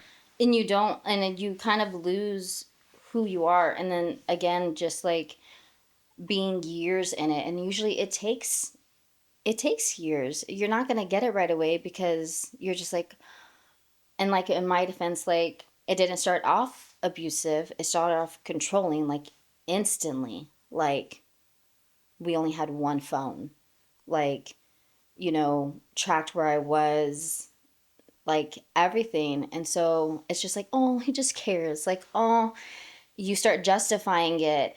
And then more of that justifying, you're just enabling to like, oh, okay, I could do a little bit more. I could do a little bit more. So at first, you're never going to see it. Again, blind in love. You're not going to see it. You're going to see it as, oh, they just care about me. Like, oh, they're jealous because they love me and they don't want anybody to have me. Like, you, again, it's a lot of mental, and you get there, but then there's always just, it gets a little bit worse. And I just say, like, before it gets to that Point. point of it being like of no coming back. Like even if it, in my case, it was almost death. It took me that far to for it to click. And but I made it out. But like if you hear that click, it's for a reason. Like I remember when I was on the phone, I didn't even call the police right away. I called my grandma. Like I don't know what to do. Like I just have this feeling and it's not good. And she was like, you just need to call. And I was just, and I remember like had 911 and I was like, no, he probably didn't mean it. Like it, Did And what you? sucks is in the moment it's so real, and it's like yeah, it's I lost the word, but it almost feels like you really don't have any options. It feels like yeah. you can't run. I feel like that feeling is it's The uncertainty, uh, like if I do this, okay, well, what's going to happen? Where me and my kids going to go? Where like all of that was coming into place. Like this is our home. Like where am I going to go? Like I have, and like that's the thing. A lot of girls don't leave because it's just like, a lot of them don't have anywhere to go. Where am I supposed to go? Like, this is like our house. Like, who's gonna take us in? And me and my kids had to bounce from two houses before because my grandma had someone living with her and there was no room. So a family that raised us when we got taken away from my mom, I called them and I'm like, I need somewhere to go. Like this just happened. Automatic, yeah. Her son gave up the room. We stayed in there. They helped, get me back on my feet. They helped me get everything for court and everying. did the So, majority of your childhood did you grow up like as a foster kid, or is it was it mainly with your mom? um, no, it was mainly like foster. Um, we, my grandma mostly raised us. My mom would be in and out. Like she would have a kid. My grandma would raise us. She would take off. My mom was young too. Like she had my sister at 14. Me, she had 17. by the age 18, she was 3 with one on the way. Like I have 7 brothers and sisters. Um, all of our dads never there because they were like drug dealers, people like that. So whenever we were with my mom, we lived in motels. We lived, like, I think I probably stayed in every motel down Blackstone and Belmont. Like, we lived everywhere. So we always would come home and there'd be police and like, all Here we right, go again. where we go again. We got taken away. But there was this one time long ago, my mom had to go on probation because for child endangerment. And if she got another strike, she would go to prison for life.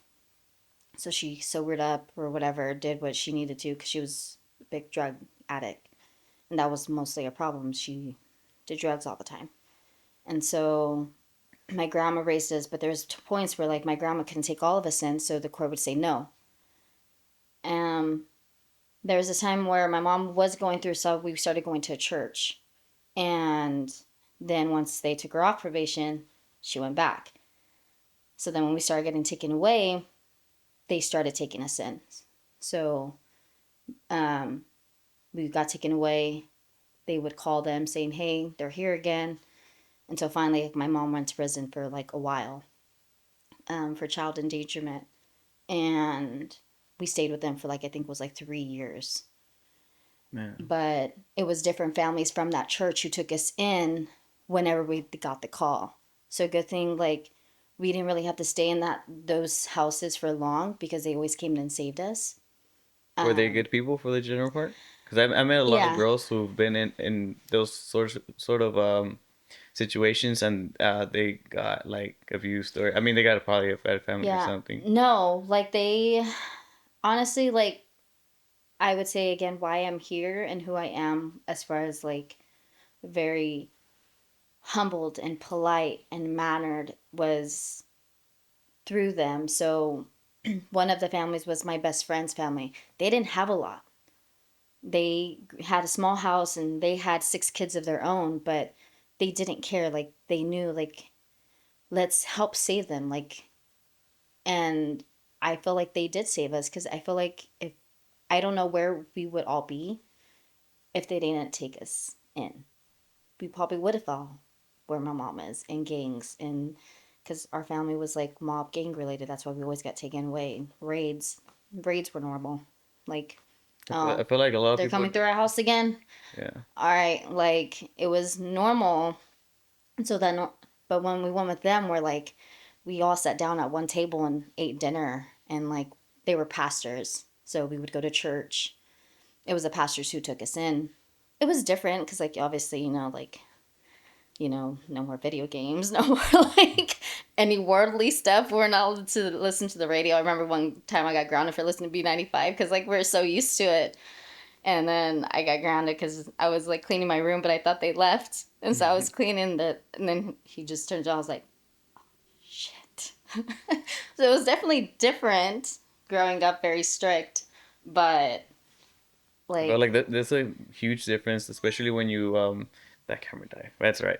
Um, it's a big difference between like how can I say this? Once you move forward in life and see the other side of life yeah, compared to how it is for people growing up like that, because I sort of grew up in the same conditions yeah. with just a lot of drug dealers, like Yeah. a lot of violence at home and stuff like that, It's like just normal. poverty, Like, yeah. and like you grow to think all that stuff is normal. Yeah. Like you said, like the raids or stuff like Mm-hmm. that. Like I remember one time I came home. Me and my sister saved my mom from committing suicide. She was trying to drown Oh. herself in the shower room.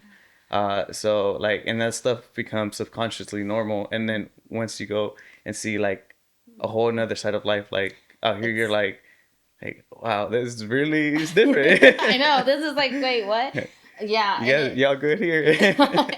I know, and it really was, and that's why like I'm grateful that we didn't have that experience like other people do. Like we had, and again, that's why like I'm a huge believer in God because like I feel like He did have His hands over me and my siblings. Like we all became something. Like, And all those experiences, and that's why they made me what I am now. Like I feel like they made us like a primary example of what it is to uh, be an advocate for being better, right? Because it's yeah. like everything about that is all the stuff that we don't want to be. And it makes you humble too, because it's just like people were just like, you're so humble, like you from what you went through. And I'm just like, because I've been through worse and I'm grateful for my, because I'm growing up where I grew up, like I should not be alive. Like, like there's so many like, like I believe it. shootings and like, drive-bys, like where I can't believe that I thought that was normal. And like growing up now, I'm just like, wow, like I should have been dead one a long time ago. Like, should have been a statistic of a kid dying in, in those circumstances This is or gonna be a dark question, but did you ever think that you deserved to to go through what you went through? um We don't have the luxury of thinking about that question when you're in those situations. yeah, I If I could say it like that. honestly like back then I just I we ex- it's you accept it. Like it's so hard to, of course you look at like other kids and be like, man, like why can't I have like that like life, like, and stuff. But I feel like it's for a reason. Like again, people were like, God doesn't make people, certain people go through that who like can handle and everything, like you have to handle it. But like going, should a kid have to go through that? No. Like no kid should have to grow up surviving. Like, and I hate that I went through it. Like me and my siblings had to go through that, but like, I mean, you can't change it. Like, you can't do anything about it. But I feel like it made me who I am now. Like, not wanting that life. Like, we could have instantly been, because all my family grew up in that life, and out of like the siblings and stuff, like we made it out. Like, and it's so hard to make it out of that. Like, it's so natural and normal to be around like drugs. Where like I'm telling you, like we had like houses filled with cocaine in the walls, like, and it was normal. The fact that we're seeing it being packaged or even helping, like, it was so normal. Raids were normal, getting pulled over, and I remember like 13, 14, like we just go to like I can't families homes, and we see a bunch of stuff, and they'll teach us like what not to mess with and how it looks, and yeah, you're like, okay, I yeah, guess. like my mom, like being like she was a meth addict and stuff, like syringes and stuff on the table was normal, rocks on the table was normal, like all that stuff was so normal, and it shouldn't be. Like it shouldn't be that. Like one, like I was born as a meth baby. Like withdrawals, had to stay inside the hospital. Like I think all of us except two of my siblings were either meth or coke. So having gone through all those experiences and seeing many sides to many journeys and paths, what does success mean to you? Like, what do you define a successful life to be? Because obviously, like, Yeah.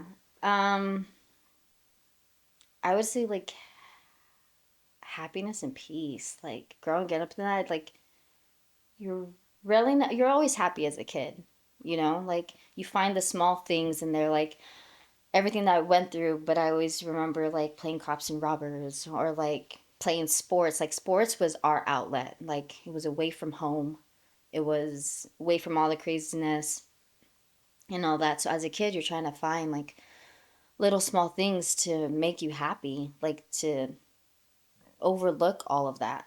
And so I feel like now, like it's just the small things, like the fact that me and my kids have a house that has a pool. Like, we're not growing up in something. So I feel like the small things for now, like I feel like being, I made me being humbled and happy with what I have, but still want more, you know? Like, I came from that, and I deserve to be here because I came out of that.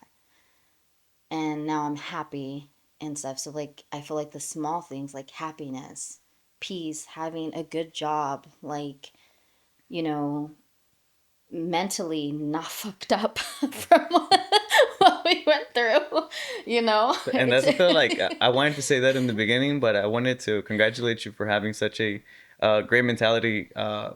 Thank you. For some people, like you said, like they don't get to have No, it can sometimes like mentally like wear people out. yes, where like you are like that too, and then just like what I was saying earlier, like being triggered by everything because people like never heal, and so I'm honestly like happy now that I've healed from that.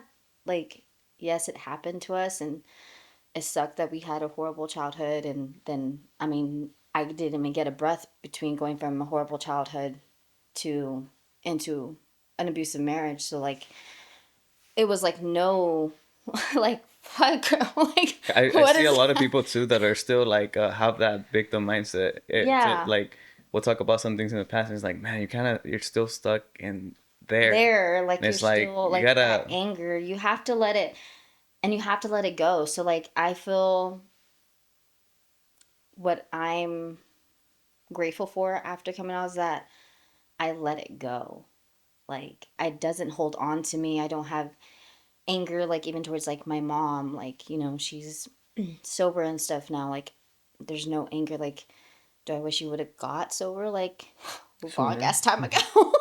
Yes, I wish like we wouldn't have to go through that and not know what a stable like home was, because like I don't think we're ever in a home for like more than a year before we're on to the next home, or like what it felt to have a dad or a mom, like not growing up with any of that and just having a hoping people do it. So like now I'm happy that I've like healed from that, because not a lot of people do. Like it's So they hang on. what's your why? Why be positive? I know. I know. Hold on, Is it? let's hold off to the end for that one. Oh yeah, But yeah. you Questions? you've been through so much and you accomplished what you've been through so much and you changed so much and you accomplished so much and you had a good year last year. Mhm. But what's next? Continuing, like And again. congratulations. But Thank you. what's your next moves? Um, Now just helping people. Now that I've reached a spot where I've went through that, I've accepted it, because a lot of people like don't like to accept it. Like they're not open about it. Like I went through that and I don't want to ever think about that. And And insecure. They see it. They yeah, see it in everybody. Yeah. yeah, and then it's just like and they don't like to talk about it. So when I came out, they were like, "What? Like nobody would have like known you've ever went through any of that stuff." And I'm just like, but I did, and that's where the thing, people don't come out because they don't find it like normal. They don't find it that people go through different things. It doesn't have to be an abusive marriage. Like it can be, you know, people think like abuse, but like it can also be mental. Like it can be any, it can be anything. Um, but for 2025, like I've always been other people, like making sure every people were good. I think that's from growing up, like always making sure my siblings were good, because I'm the third oldest. So like I had to raise five other ones, you know, like leaving school, like not leaving school, but went on home studies at 16. Started working at In and Out because my mom had a like my little brother, so I had to start providing for him, like doing all of that stuff. Like now, like 2020, it's like me, like everybody's good now. Like, what do Are you I want gonna to be do? ready to grow on social media, do more Yeah. calibrations? What can we see like on the media? So 2025 is my social media, which I feel like 24 was, but I want to get back to rerouting what my main focus was one, community, and two, me as an athlete, because that's, I feel like, who I am, and what I find like passionate about. So I'm zoning in. Like 2024, I took a break from my races and stuff, like, because the whole influencer took off and there's no time to train. And like, I like the races I do, like in California, it only happens twice a year. You miss it, you have to travel. So I missed them, and I'm just like, and I felt shitty. Like, I was like, wow, like I didn't do anything. So 2025, I'm redirecting it, and But being an influencer is a lot of work. We it found really, out. We're finding it out really now. is. Like, They it people really, people 9 to 5ers. They talk about people online and influencers, but man, it's a lot of it work to really do. is. But Social like, media. I plan to like navigate it now, because like I love working with everybody and I want to like work with everything. But I feel like if it's not aligned with what I'm trying to do, it's no. Like, I will push you, but if what you're like, as far as like the food thing, I'm gonna push my friends. But as far as like, there was a lot of people reaching out for food. That's not me, because originally I would not eat that. Like, I'm very like strict. So now I want to move. Now that I have this platform, I want to move it towards my athletic, and I want to start getting sponsored. I want to start, you know, getting my name out there. So like a while back, I did one of my races, and Embark supplied, because I smoke before my races. Like, I'm so high and lit. Like, don't. When I work Would out, you I'm like lit as fuck. would you like to be an influencer full time, like getting paid for I it at all? would. Yeah. Yeah. I mean, that would be awesome. Like, I would still love to do what I do, because again, I love kids, and people always tell me like I have a real gift with kids, like even the toughest ones. Like, what I do is I'm a sped teacher I know for who to give my kids nothing. actually I If nanny. I had any. I nanny a lot. Like, I watch a lot of people's like Brad's. I watch his son. Like, people are just like, wow, you're like a natural teacher. Like, I just have this way with kids, and I feel like God gave me that gift to work with the hardest kids, because like, one, I know what they went through. So like, for Fresno Unified, I did 7 years with behavioral kids, but a lot of kids from like foster care and everything, and the ones that teachers call bad, they're just so bad. No, they're not. One, stop calling them that. Misunderstood. Yes, misunderstood. Like, you don't understand. Like, you don't know what they're mentally going. They have a lot of stress, and kids are not meant for that stress, so they don't know how to act out. And usually, the attention they get is when they're being bad. So they act out because they want the attention, and that's the only way they get it, instead of being loved and getting it. So I feel like I have what I went through. I have that natural gift of understanding kids. So like, I would never leave that. Like, that would always be my, well, I don't work 9 to 5. I get off by like 2:30. So so like, that will always be like my main core, because I feel, again, that's a gift I have, and it's really hard to find nowadays, like for really good teachers and really good people who work with kids. But the rest, I would like, it Any would further be questions for the what question? it would be amazing. What's your why? Again, why be That's why positive? you want to know what's so funny, because the first time I heard that was through K Rich. Yeah. And it was when I was gonna do my first race that Okay. decade, where I was like, I can't do that shit. And he was just like, and I was training. I was working out with them at 5 a.m., but I was also training with my trainer. And I was so fucking tired. And he was like, well, what's your why? Why are you doing this? What are you doing it for? And every day, like, because we talk a lot, and every time I get stuck, or he was like, what's your why? And when I run, I'm like, what's my why? And my why is just, I'm going to do like what I want to do. Like, I am worthy of doing it.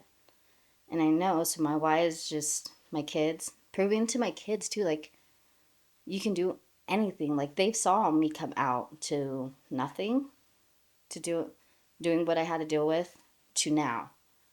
And so my why is showing them like, you literally can do anything. Showing people you can do anything. Like, I want to be that example. Like, you can do it if you put your mind to it. Like, if you believe in yourself, you can do it. And that's my why. Like, I want to just inspire that one person to believe that they can do it. Like, they can make it out.